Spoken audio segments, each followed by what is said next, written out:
당신이 이 영상을 보아야 하는 이유. 당신이 왜 이 영상을 봐야 하는가?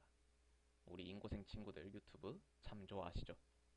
지금도 임용고시 공부하고 나서 지치면 유튜브 틀어서 먹방도 보고 커요용 고양이랑 강아지들도 보고 아이돌 무대도 보고 유튜브 참 좋습니다. 그런데 임용고시 공부하기는 싫어요. 참 귀찮습니다. 어렵기도 하고요. 그럼 어떡합니까? 유튜브와 임용고시를 합쳐서 임용튜브를 만들었습니다. 임용고시 공부를 하면서 유튜브도 할 수 있다. 오, 엄청난 장점이 될 수 있겠죠? 농담이고요. 일단 공짜잖아요, 이 강의, 유튜브. 여러분의 돈이 직접적으로 들거나 하는 일은 없습니다. 또한 유튜브 플랫폼을 활용하기 때문에 휴대폰만 있으면 언제 어디서든 편하게 들을 수 있습니다. 그리고 굉장히 안정적이라는 장점이 있죠. 임용고시 어플 같은 거 들어봤더니 좀 불안정하더라고요. 네, 그래서 공부할 때 좀 짜증났었습니다. 그리고 유튜브이기 때문에 배수 제한이 없습니다. 여러분들 임용고시 보면은 1.5배수인가 1.8배수인가 제한이 있어서 한 번 들으면 사실상 끝이라고 보죠. 얼마나 아쉽습니까?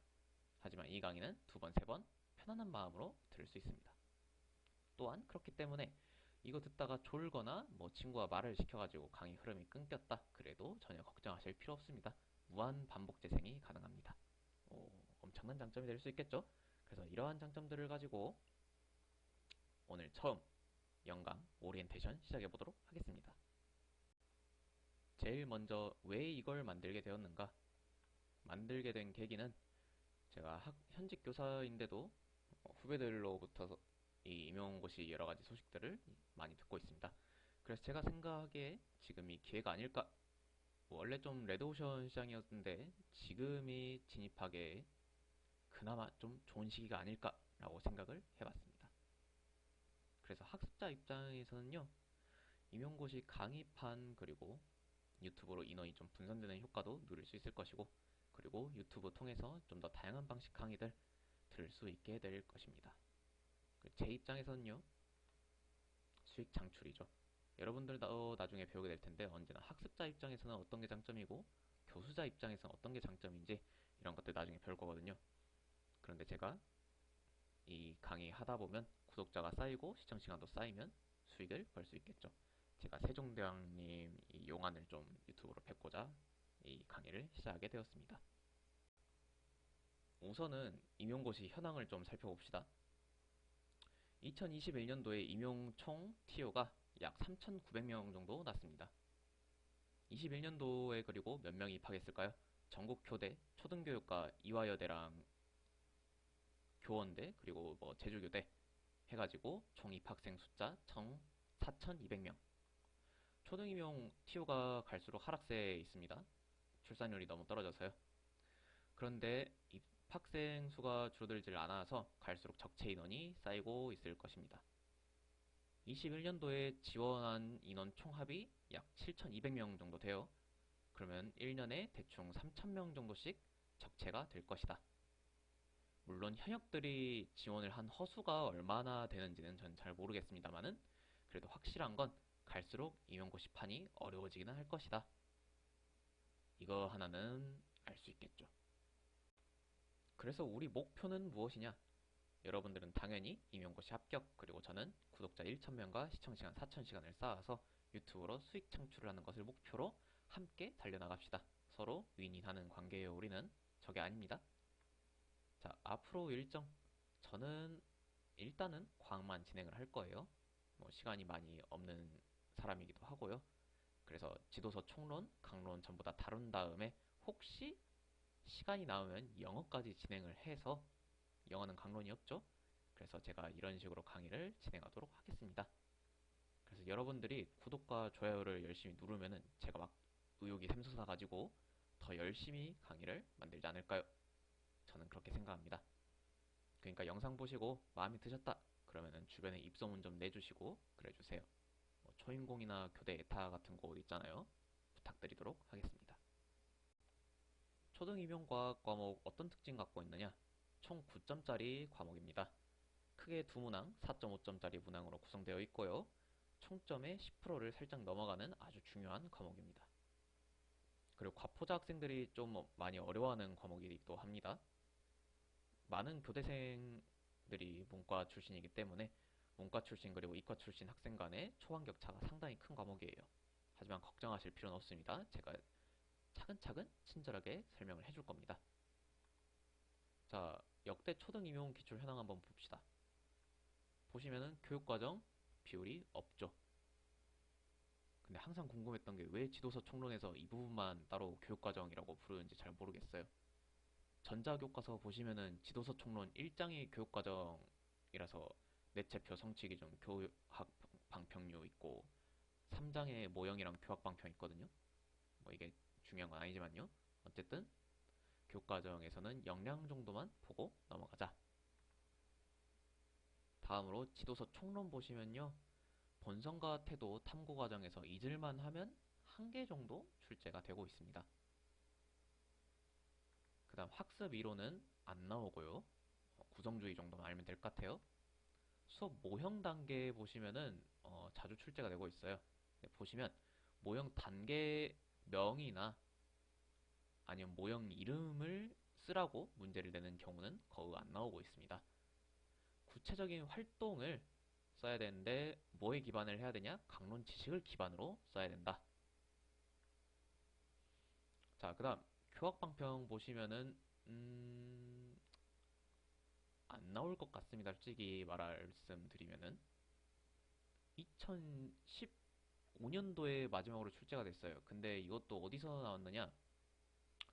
평가에서 나왔거든요. 보시면은 실험기구 조작 능력과 주어진 과정에 따른 시험 수행 능력을 평가하는 방법을 한 가지 쓰시오라고 나와 있어요. 예, 평가에서만 나올 것 같기 때문에 넘어가도록 하겠습니다. 실험 안전지도에서도 나오기는 나오는데요. 음, 이것도 한번 보십시다. 안전만 묻는 경우는 거의 없고요. 이것도 앞에 것처럼 강론 지식에 기반해서 답을 하는 문제들이 나오고 있습니다.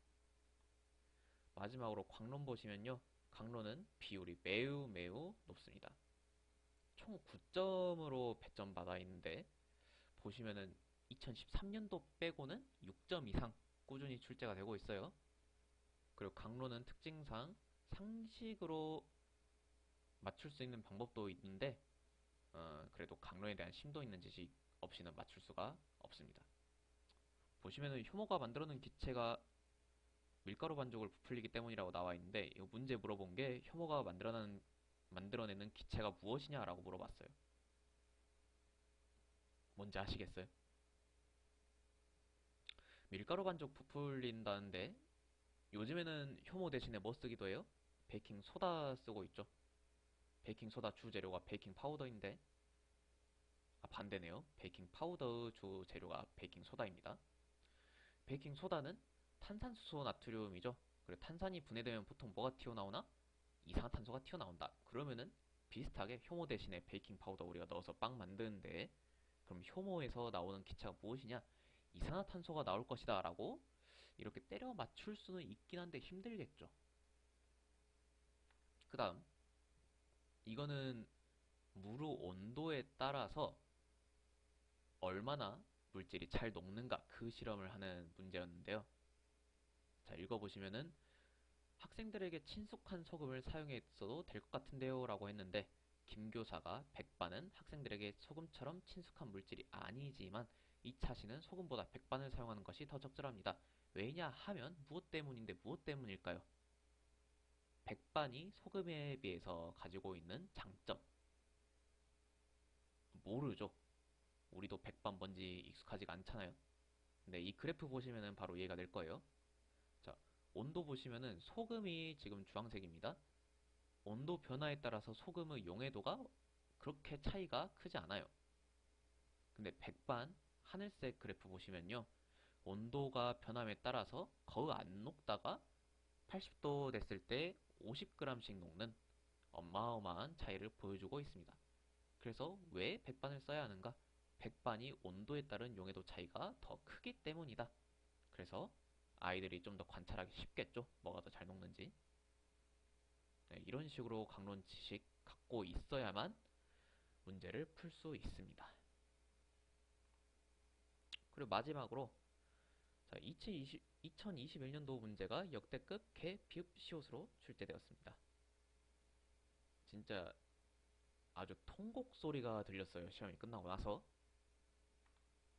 비유 전략, 어, 청구적도, 어, 자, 비유 전략은요, 구글링 해보니까 중등 임용 교육과정에 나오는 부분이고요.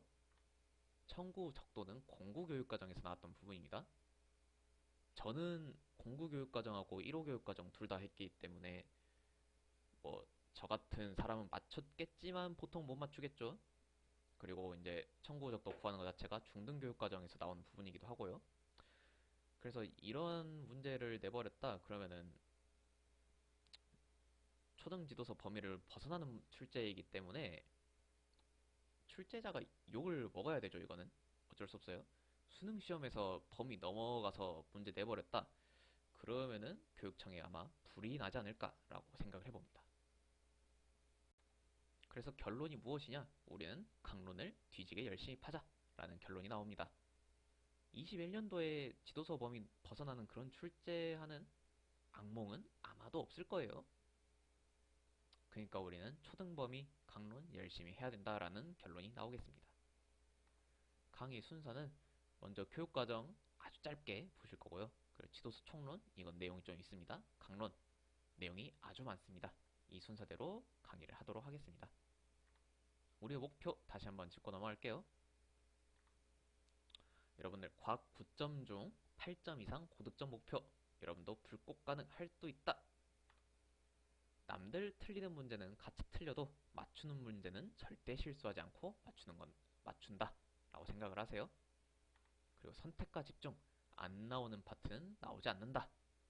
그리고 저는 구독자 1,000명, 시청시간 4,000시간 확보하는 것을 목표로 열심히 같이 달려가도록 할게요. 자, 다시 한번 구독과 좋아요 라고 강조하면서 OT 마치도록 하겠습니다.